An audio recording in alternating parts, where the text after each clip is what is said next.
एका व्यक्तीने आधी चोरी केली आणि नंतर त्याचा हेतू बदलला। भीतीपोटी त्याने चोरलेले टायर गाडीच्या मालकाकडे परत केले।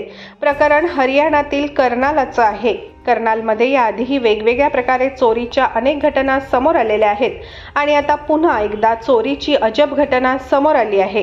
कर्नालच्या कर्ण कॅनॉलमध्ये कार मालक रोज आपली गाडी पार्क करत होते, पण एक दिवस अचानक गाडीचे टायर चोरीला गेले। एक नाही तर 4ही टायर गायब झाल्याने गाडीची अवस्था पाहून कुटुंबीय काळजीत पडले आणि त्यानंतर त्यांनी पोलिसांना कळवलं।